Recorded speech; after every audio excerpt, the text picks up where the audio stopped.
Okay, my name is David Cashman from SEB Housing, and this is the informational workshop for the affordable homeownership units within Stockbridge Landing. SEB Housing is the affordable housing lottery agent that's been hired by the development team to market this opportunity, to work with affordable applicants, to run the lottery, and to essentially be involved to make sure that that things are marketed and consistent with the rules and regulations, and that eligible households are able to move forward in the next step of the process, and that ineligible households, unfortunately are not able to move forward. So purpose of this info session is just to give kind of a broad brushstrokes outline of the process.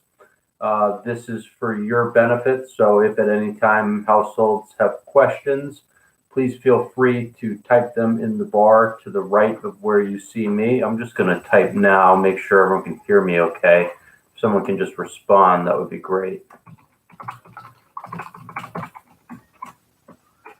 Just wait to get a response there before I go too much further.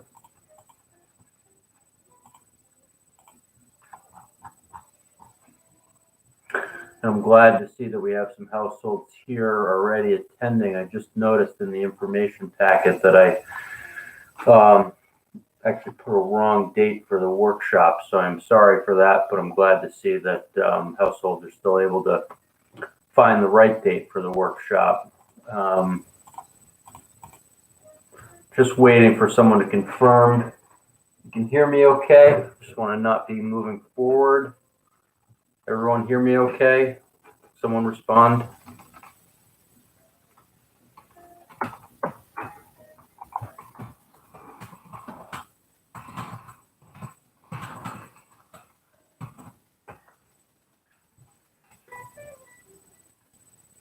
Great, thank you, Rich.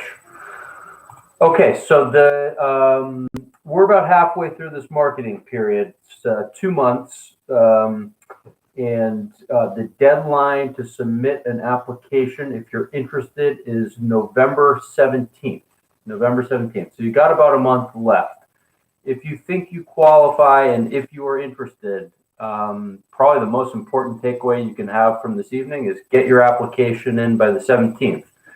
I can tell you there are 17 affordable homes, and as of right now, it looks like if you submit an application and are eligible for the lottery, there is a very good chance that you would be able to move forward in the next steps in this process of buying an affordable unit.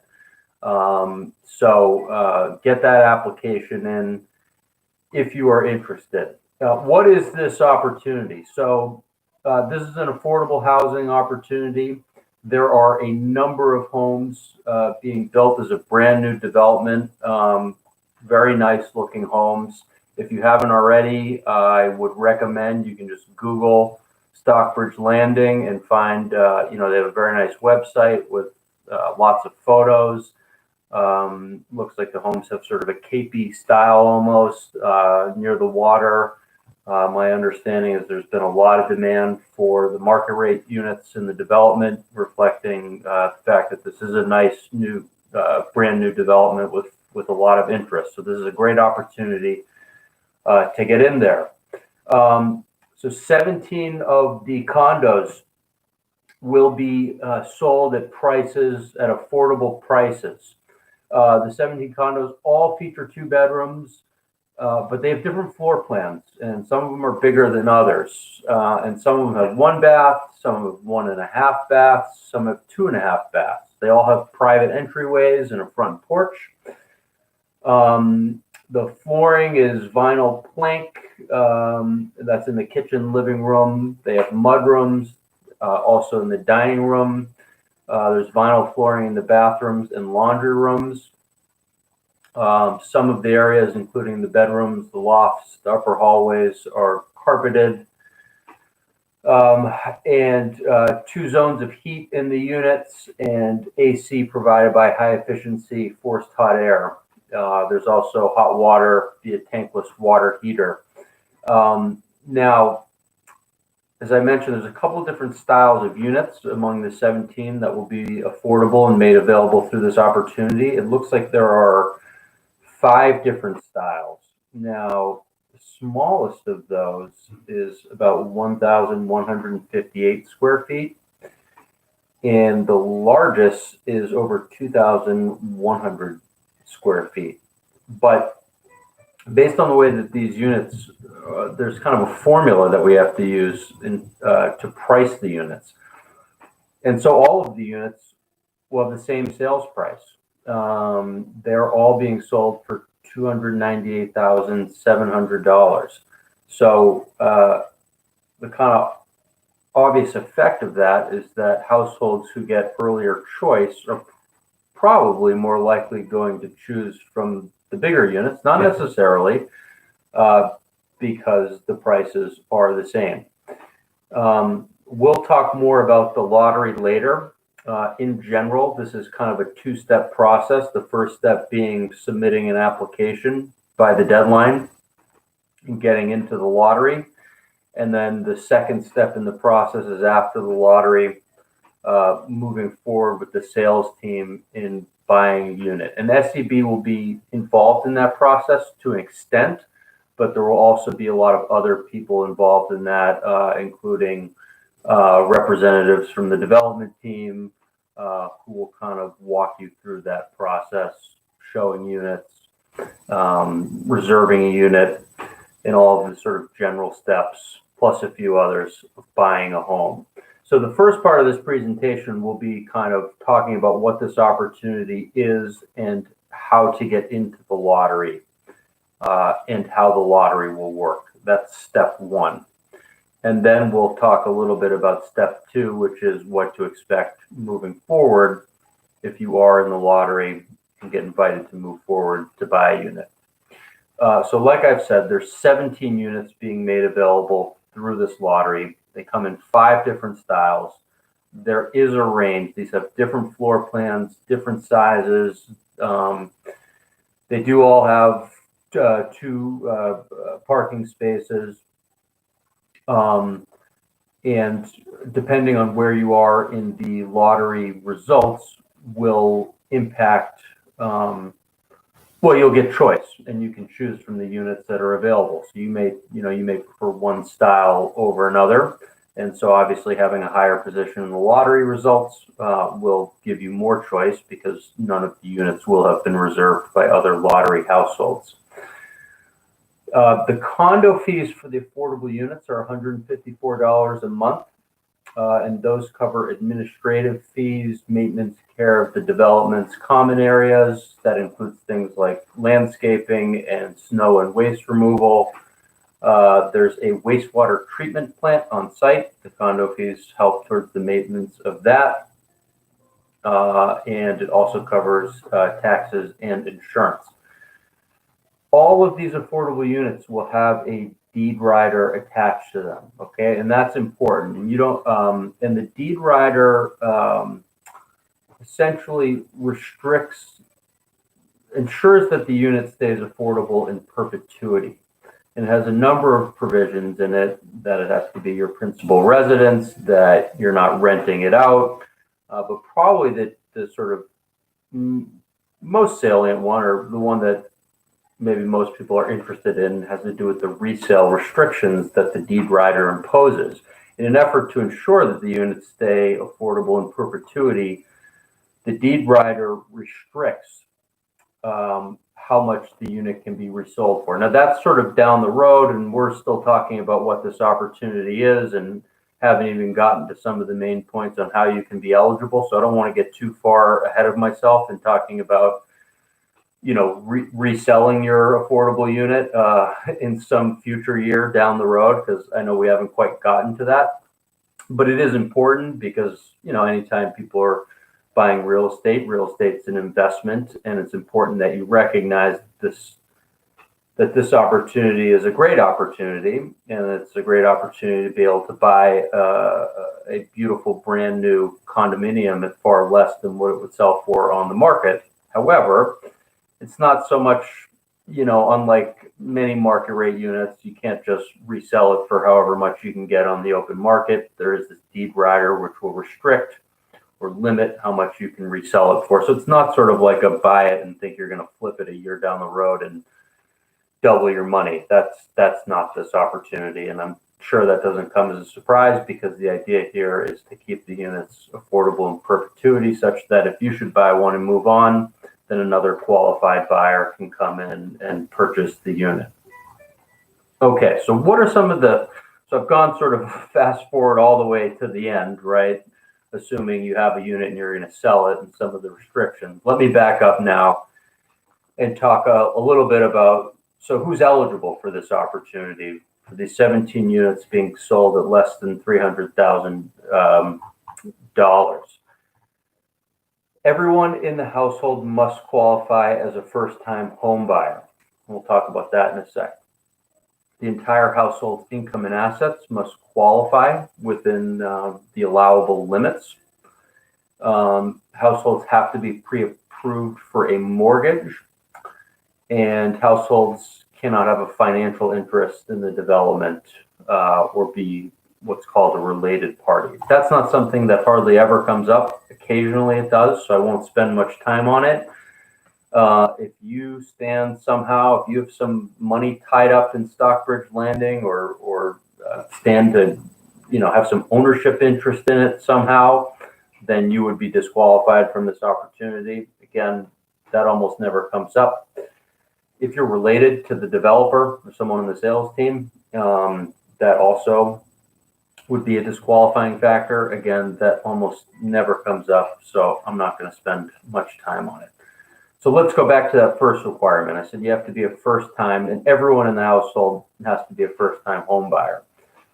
First-time home buyer is a household where no one within the preceding 3 years has owned a home, including through joint ownership. Now, there are a couple of exceptions to that rule. Okay, now if you haven't owned a home in the last 3 years and no one in your household has, then you don't need to worry about this. Okay, but if you have, then you need to think about, oh, well, that would be a disqualifying factor. Are there any exceptions that apply to me? Well, there are kind of 5 exceptions that are listed in the guidelines, 3 of which come up with some regularity and 2 of which don't come up hardly ever. The first is for displaced homemakers. So if you are a person who previously owned a home with your spouse and you worked primarily over the past few years caring for the home without remuneration, then provided you no longer have an ownership interest in that house, either because you got divorced and the other spouse now has it, or you got a quitclaim deeded it to the spouse, or however got it out of your name, then you could qualify under this exception, because you can't own it, and nobody can own a home at the time that they move in to Stockbridge Landing. That is an affordable housing requirement. You cannot own a home and be moving forward to reserve a home at Stockbridge Landing. It's got to be out of your name. Similarly, a single parent, so that would be someone who owned a home previously, no longer owns the home, and has a child that they at least have joint custody for. That could also include a woman who is pregnant. So again, you can't have ownership of the home any longer, but if in the past 3 years you did own a home with a partner and you are a single parent now, then that is a second exception. The third, and this one probably comes up the most, are age-qualified households. These are households where someone is over the age of 55 and selling a home. And again, that would be an exception. You just have to have effectuated that sale at the time you move forward in reserving a unit at Stockbridge Landing. And let me just say this as well. If you own the home now, right, that's okay. You can still apply and you can still be conditionally eligible. So just by way of example, with that last exception, if you are 60 years old and you still own your home, you can still apply and be eligible here, but you'd be conditionally eligible because you have to sell the home, and you would have to sell it after the lottery by the time your turn comes up on the waiting list to move forward. And that makes sense, right? Because if you're going to move forward in the next step of this process in reserving a home, then we need to know you're serious about selling your own home. So your own home would have to be under P&S at that point, and also so that we can determine what you're likely to make from the sale of your own home. So if you're just thinking about selling it, but you haven't actually kind of put it into effect at the time that you're invited to move forward at Stockbridge Landing to engage in the sales process, then that would be kind of too late. Okay, but again, for purposes of applying for the lottery, it's okay if you still own it. You just know that you're going to have to sell it before you move forward in the home buying process after the lottery. Okay. Now, the next most major requirement, what about if I own a 1-week timeshare? Susan, that is a great question. I actually would have to ask someone on my team about how we treat timeshares. I haven't had that question before, so why don't we do this? I'm just going to write my email. Please email me, Susan, so that I have your email. I will ask and I will get you an answer hopefully by tomorrow. Timeshares are a little weird. It may depend on how the timeshare is set up. I was just talking to someone about timeshares the other day and sort of what the deed covers. They're not all the same. I think sometimes you have a deed that covers a week or it could be longer. But again, I'm not totally sure. So just shoot me an email and I'll find out an answer for you. Okay, so income and having income and assets that qualify within the parameters of the limits set by the program is the second and definitely the most major requirement, right? So this is affordable housing.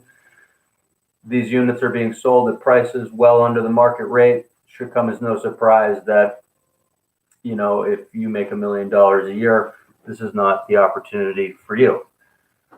The income limits, so they're gross income limits, and they include everyone in the household, with the exception of minors and also with the exception of full-time students who are dependents. For full-time students, we only count up to $480 of their income. So if you have a child who's a full-time student and they have some side gig and they're doing pretty well and they make $10,000 a year, then when we're doing the income calculation for your household, we're only counting $480 out of that $10,000, and the rest of it we don't count. Okay, but aside from those two exceptions, the full-time students who are dependents and minors, then everyone in your household's income will be counted towards the income limit. It's the gross income that we count. It's not the net income. And you can find the income limits scattered throughout the information packet and ad and application, so you don't need to memorize what I say here, and you can just find them there. But just quickly, for a household size of 1, and then I'll go down to 5 without saying it, but 1 is $67,400, then $77,000, $86,650. That would be household size of 3. Then for 4, it's $96,250, and for 5 people, it would be $103,950. Now, as you can see in when you go to fill out the application on page 8, we have an income table where we list a lot of different forms of income that people have. This is not necessarily exhaustive of every possible source of income, but it covers a lot of them. Oftentimes when people think of income, they think of the most common thing, which is, what do you make from your employer? What's your salary or what's your hourly amount? And that certainly is income. And for many people, it's their only income. But in this day and age, people also oftentimes have a second job or they have a little side business. And that also needs to be counted. Okay, this program requires us to count income expansively. We don't make that decision. We just have to follow what the program dictates, and the program says you have to count income expansively and all sources. So, if you're selling stuff on eBay and you've got a little side business and you make $7,000 a year selling stuff, then that would be income we'd have to count. If you are divorced and you get child support or alimony, that is income. Okay. If you get Social Security income or SSDI, that's income. If you have some kind of retirement account or you have a pension, that's income. And it's the distributions, I should say, from the account. If you're getting unemployment compensation or workman's compensation, that's income. Another one that comes up with some frequency in this day and age is periodic payments from friends or family or whomever, really. That one is a little bit subject to, how often and the amount that you're given. If it's very, very infrequent, then it probably wouldn't count. But if it's once, every 2 weeks or once every 3 weeks, and it's all through, and we see that it's all throughout the year, and that could just be, say you get some money from a friend or family member just to help with some of life's expenses. That's great. But the program does require that we count that towards your income limit. And, and we do need to see bank statements and the like. So if we see that every 2 weeks you have $300 coming in there, that's something that we're going to have to ask about. Okay. Income necessarily, it's our best projection of what you're going to make over the next 12 months, which obviously, is a somewhat imperfect analysis since it's looking towards the future, but it does take into account what you have been making and projecting that going forward. If you have evidence showing that that's going to change and it's concrete evidence, we may be able to consider that. But, as a general proposition, if you show that, you made $75,000 last year and you say, but I think I'm only going to make 50 this year. Well, you'd have to show us something that really backs that up. We can't just sort of take people on face value that they're going to make, $25,000 less in the next year unless there's something that kind of indicates that. Okay. You do need to submit your 3 most recent years' tax returns. And that's primarily so we can see if there has been ownership of a home during that time period. There is no minimum income limit. Okay, so sometimes people will ask, well, is there a certain amount I have to make to be eligible? Do I have to be over a certain amount? And the answer to that question is no. There's no minimum income threshold. However, when you submit a lottery application, you do need to submit a mortgage pre-approval. So, and you can go to any bank you want to get that pre-approval. But the pre-approval shows us that a bank has at least made a preliminary determination that you could qualify for a mortgage loan, and that you'd be a viable purchaser if you move forward after the lottery. So that should actually probably be one of the first things you do after watching this, if you think that you're going to submit an application, is actually go to the information packet, and you can find that on our website if you don't have it already, www.sebhousing.com. And if you go to the I Want to Buy tab, and then you click on Scituate Stockbridge Landing, you can find the information packet in the application. Click on the information packet, and on page 8, you'll see the mortgage pre-approval standards.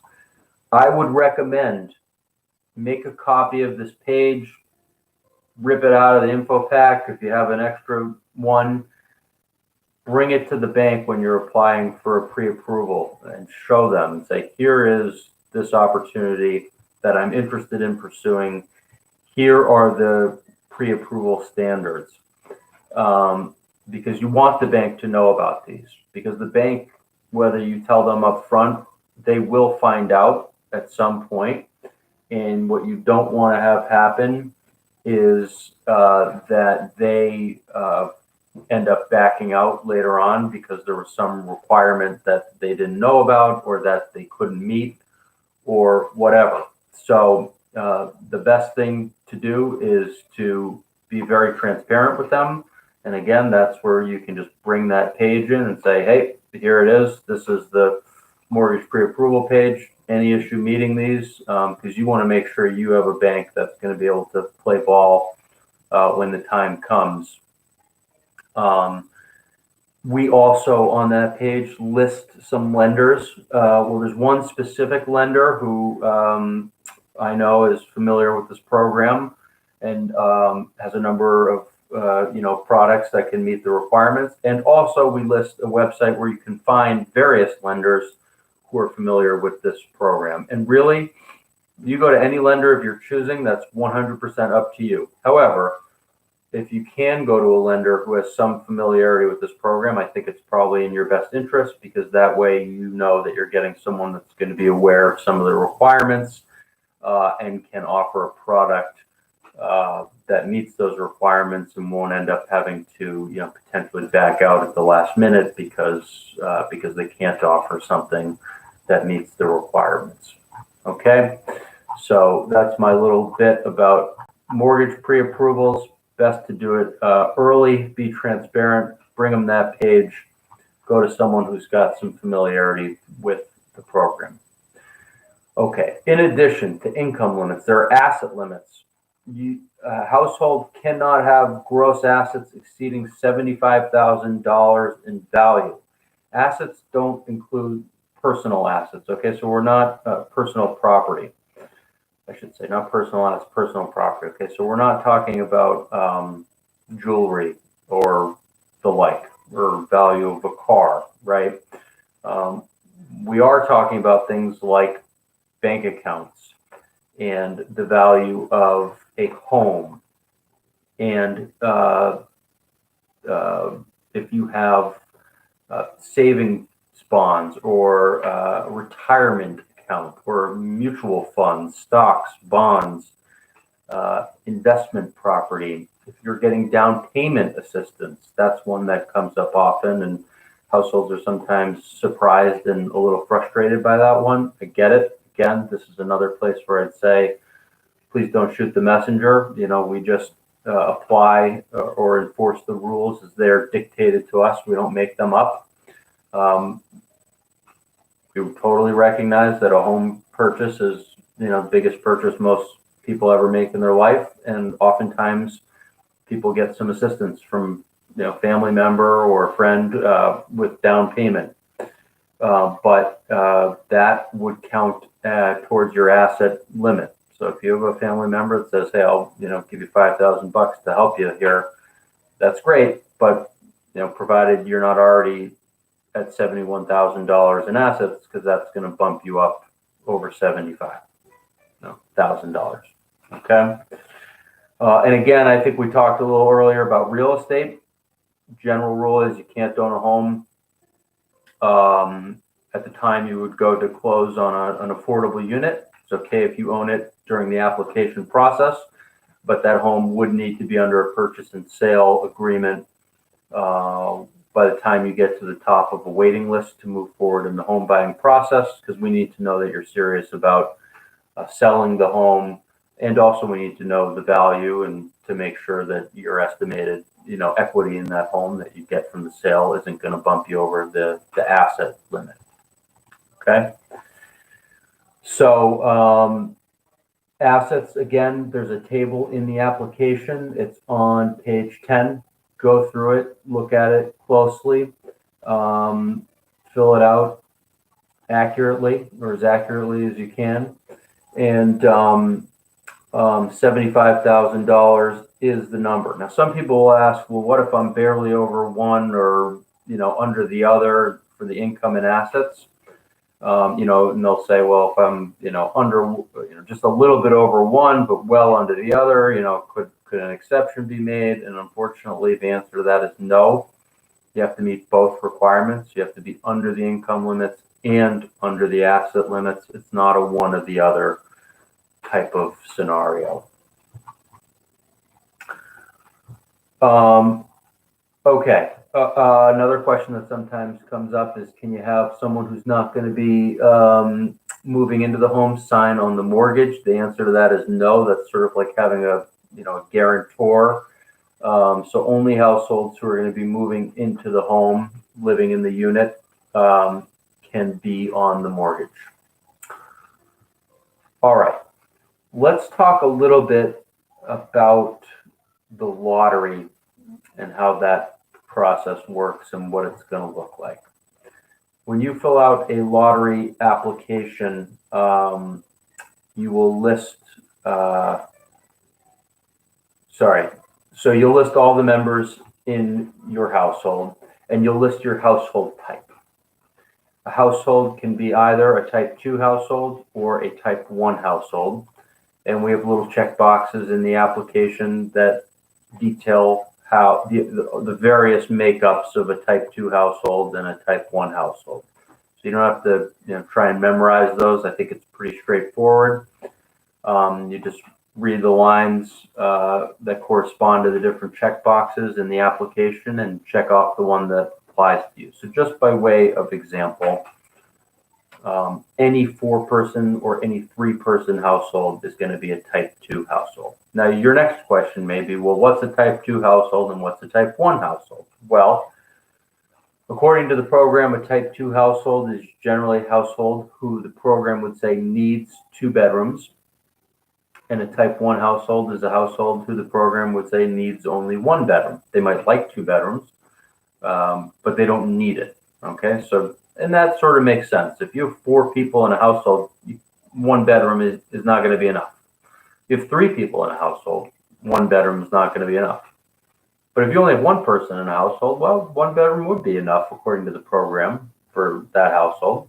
Maybe they'd like 2, but they don't need 2 according to the program, unless they have, a documented disability or reasonable accommodation that requires a 2nd bedroom.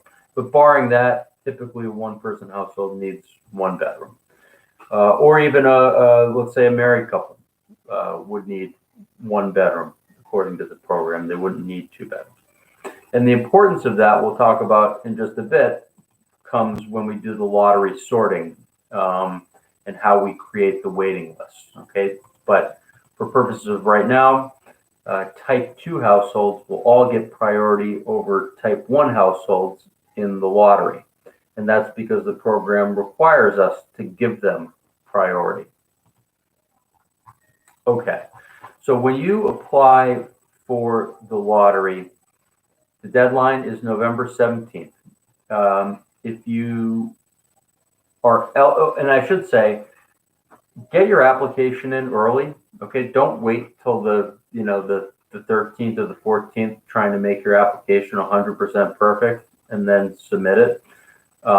This isn't like an exam where you're trying to get everything right. You submit it once and then you're done. You either you get the result and that's it. There's nothing you can do about it. That's not this process. Okay, so the vast majority of households who submit applications to us are not 100% complete on the first try, and so it behooves you to submit your application earlier, because that way, if we determine that there's anything missing, you will have time and won't be scrambling at the 11th hour to track down that additional documentation.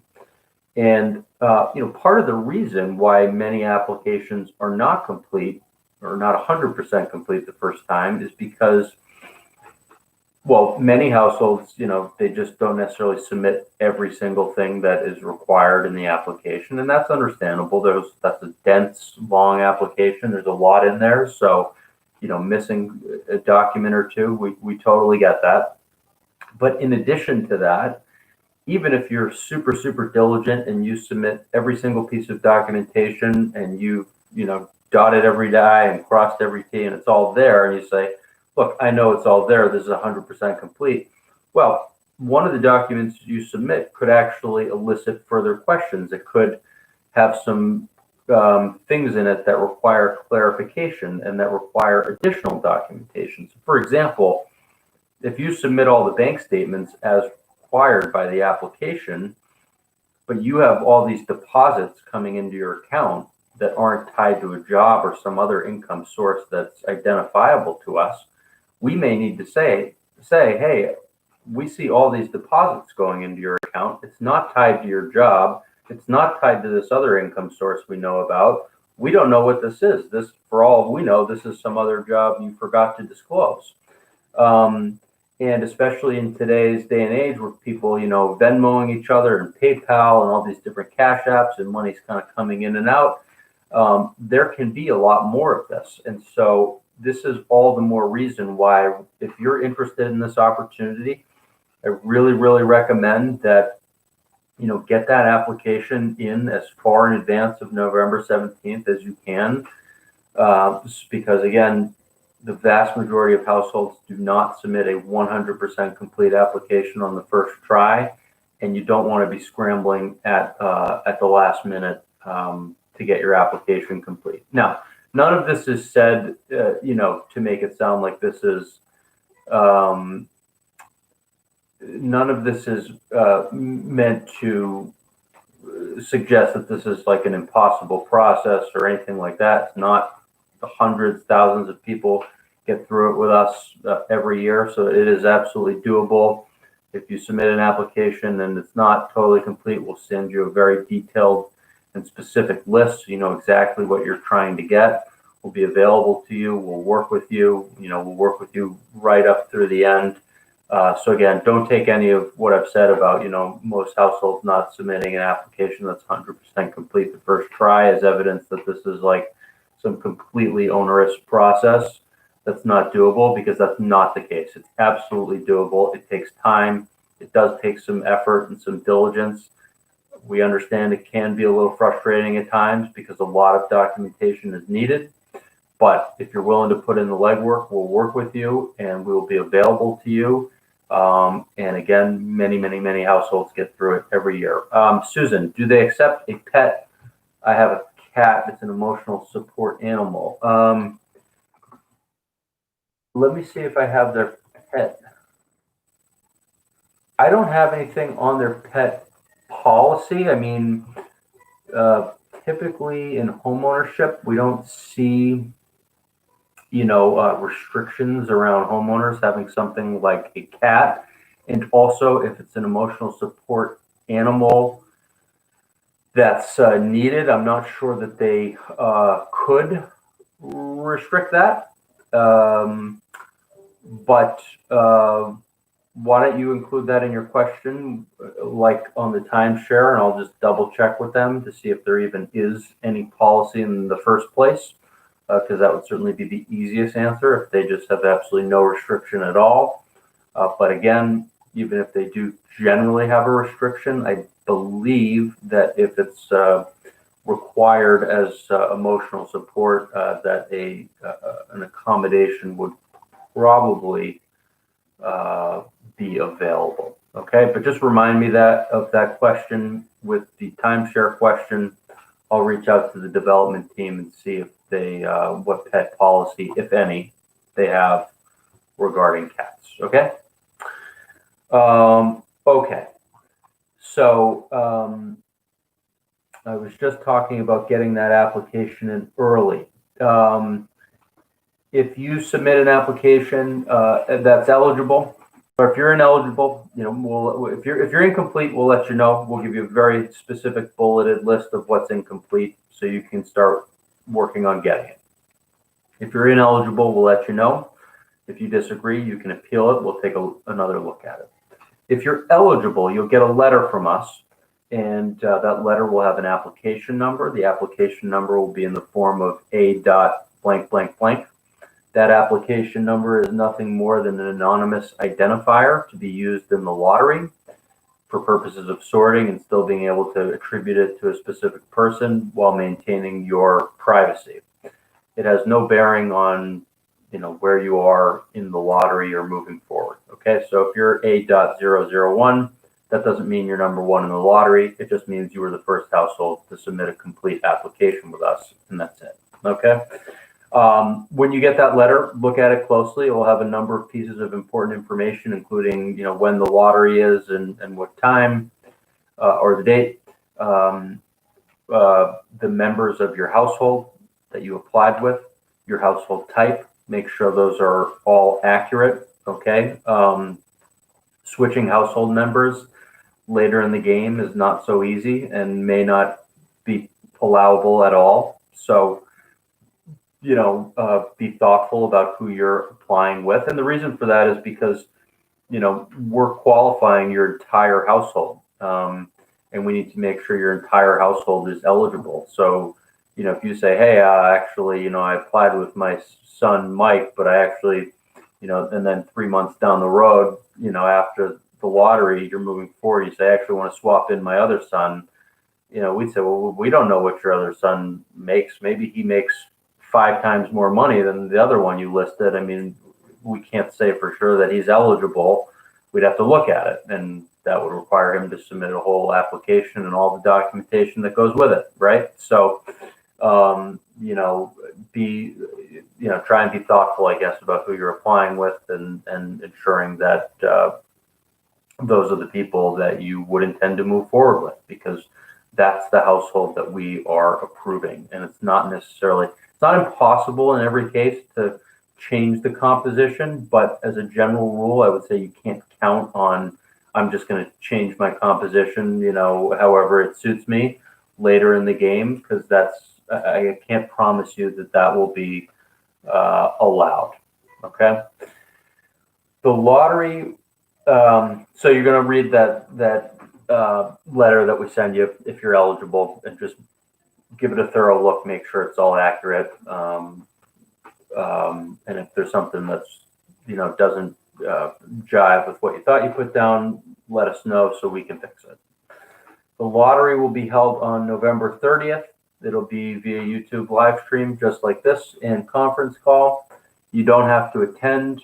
You certainly can if you want to.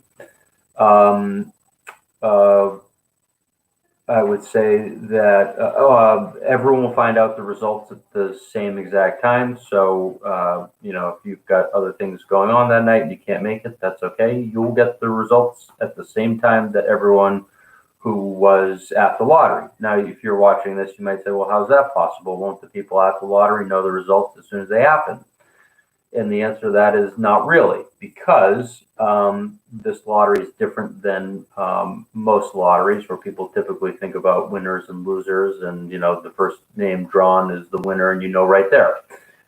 These lotteries are different because, first of all, every household gets picked, and every household will have a position on a waiting list, and so there's actually only going to be 2 waiting lists. This is unusual to have so few for this many units, but you only have 2-bedroom homes. There is a local preference in this lottery that applies to 11 out of the 17 2-bedroom homes, and what that means is that 11 households from that local preference list are going to end up getting to choose their homes first, followed by households that are not on the local preference list. But the sort of odd and confusing thing is that all households will be on both lists. It's just that for 11 of the units, households who qualify for local preference will get priority over households who don't.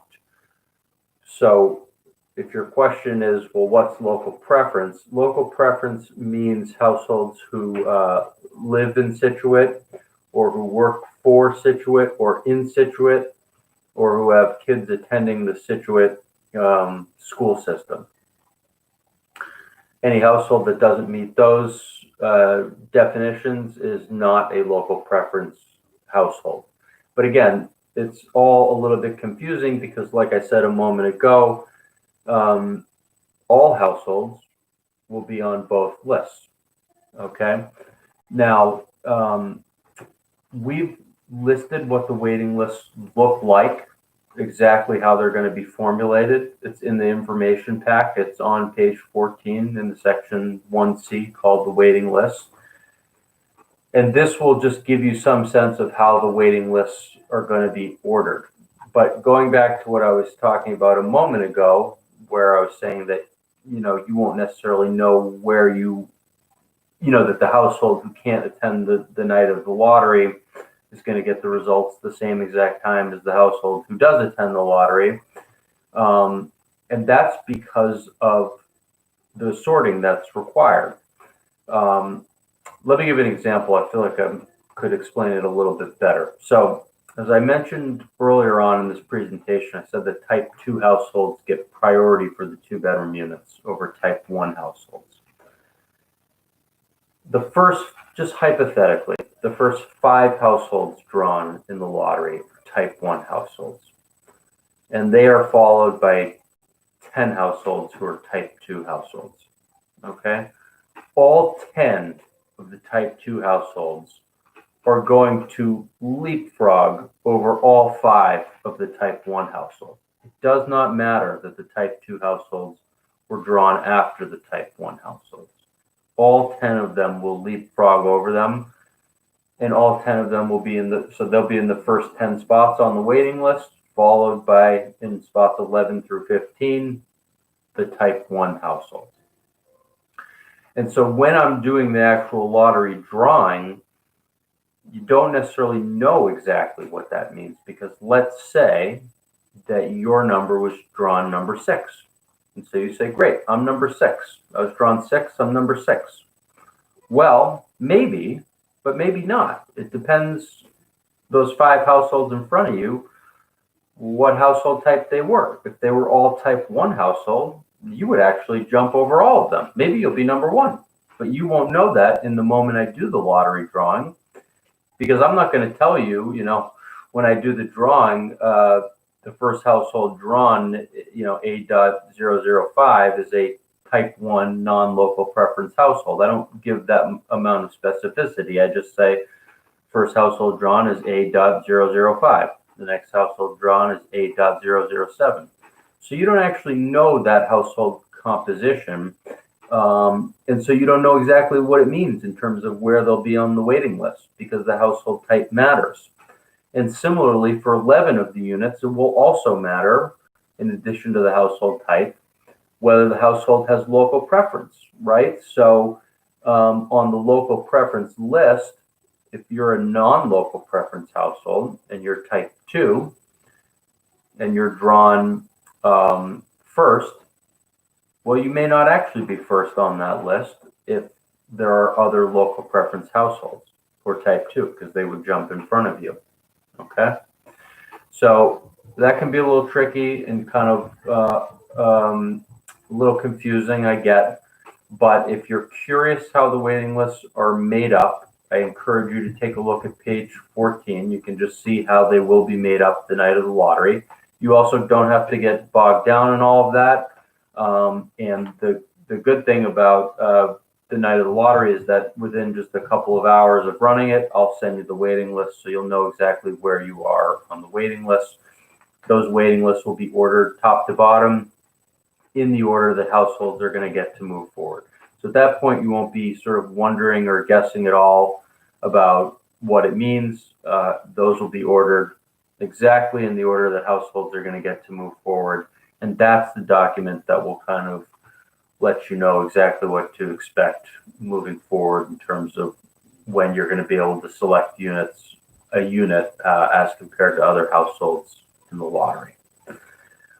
Okay, so after the lottery, we need to send your the top files to the monitoring agent just for the final stamp of approval to say that they agree with our assessment that you're eligible for the program.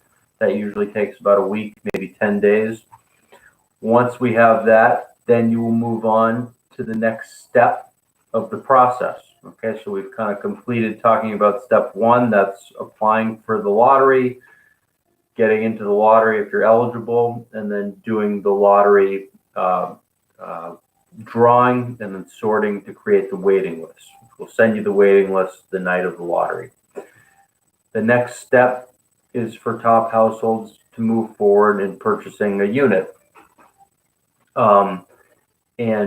At that point, we'll be sort of introducing additional people into this process. Kind of up until that point, you'll be dealing almost exclusively or maybe entirely exclusively with SCB Housing. At that next step, we'll be introducing people from the sales team because you'll be interacting with them in the home buying process, right? So we're an offsite consultant. We're not at the development. We're not going to be touring units with you or, accepting, reservations or any of the money that comes with that. We're peripherally involved in that, but we're not at the development, showing you around and answering questions about, the specific units and things of that nature. So we'll be introducing you to additional people who work at the development, and you will engage with them in the home buying process. And that process it's a little bit different than, standard home buying process because of some of the paperwork that needs to be completed. But for all intents and purposes, it's pretty similar to the standard home buying process. So, the first household on the local preference waiting list is going to be the first household to get to move forward. And we will let that household know at that time, hey, congratulations, you're moving forward. Here's the contact for the sales team. We'll give everyone's contact. You're now going to move forward with them to reserve the unit of your choice. And you would be able to choose from any of the 2-bedroom units that are available. So if you're number one on the local preference list, you're going to get to be able to choose from any of the 17 affordable units. And those units, like I said, they're coming in different, there's going to be, I think, 5 different choices of units. So you can pick the style that you most like. And also the units aren't all being delivered at exactly the same time, which may be kind of nice because, maybe you don't actually want to move right away. Maybe you're, kind of locked in where you're living for another 3 months, 6 months. So maybe you work with the development team and say, hey, actually the unit that's best for me is that style unit, and the one that's, going to be ready in 7 months, that's kind of your time frame. You have that choice, okay? You can pick from any of the units that are available.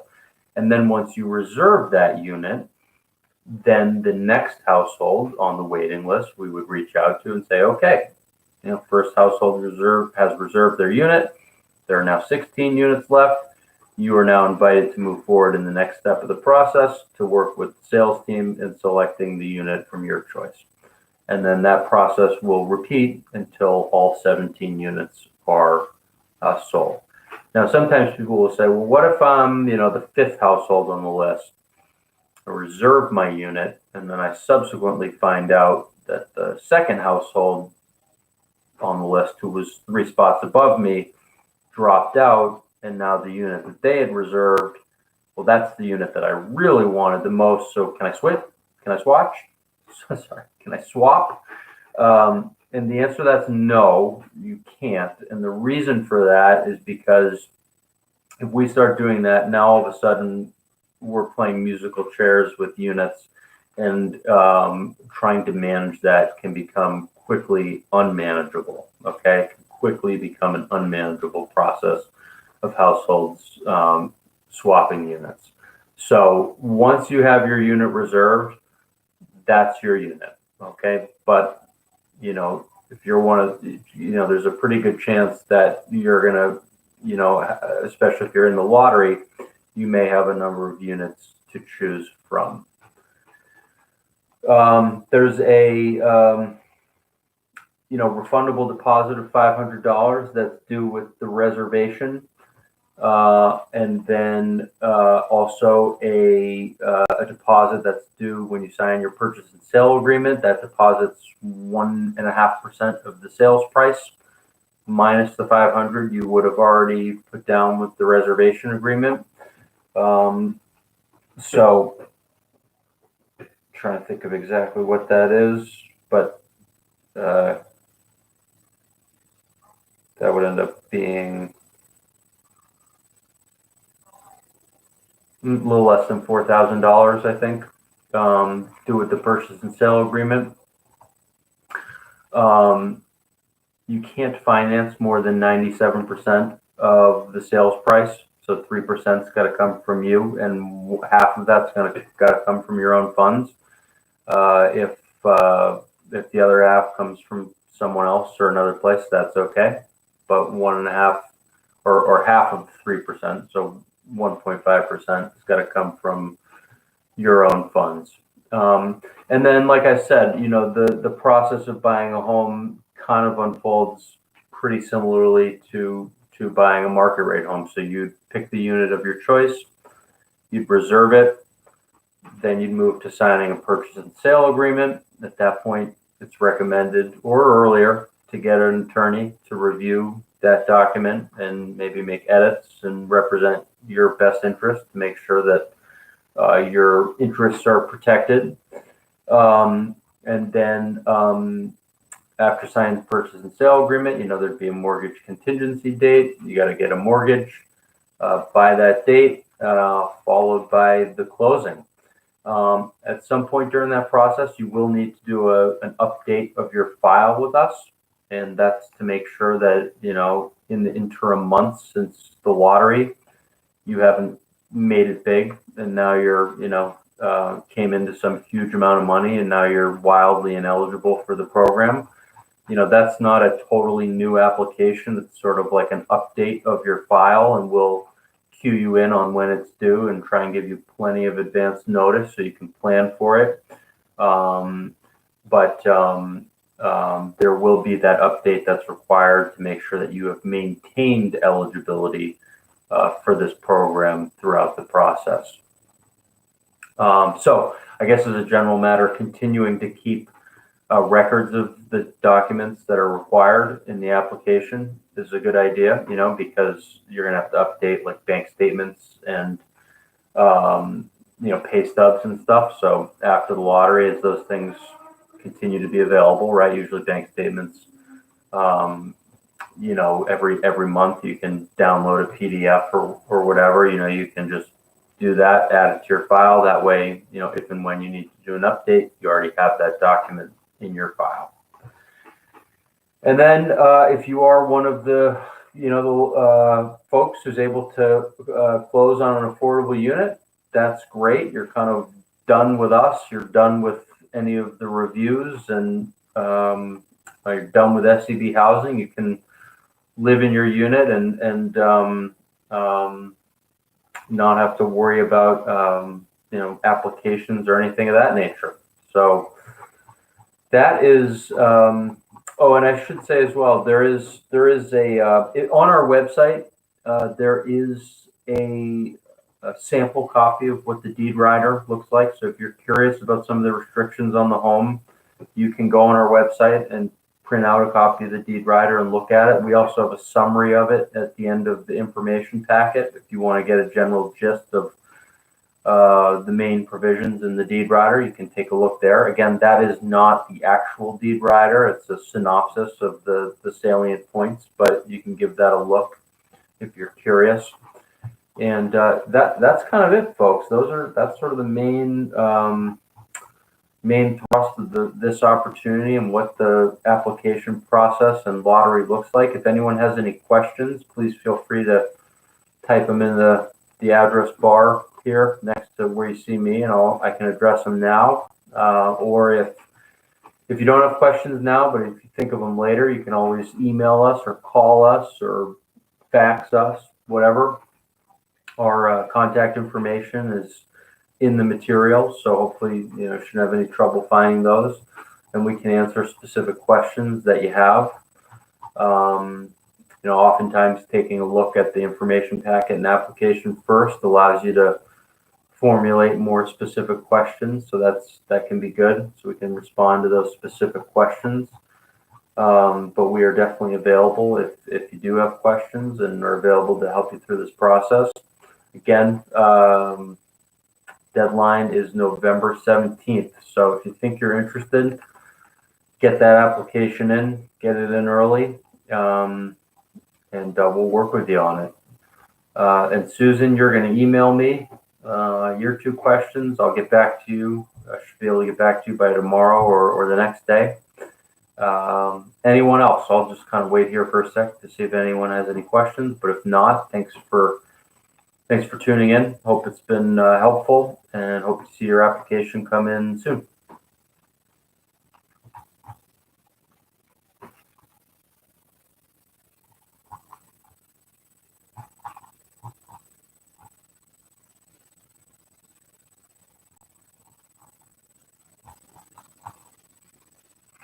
All right. Doesn't look like there's any questions. So thanks a lot again. Thanks again, everyone, for tuning in. Have a great night and good night.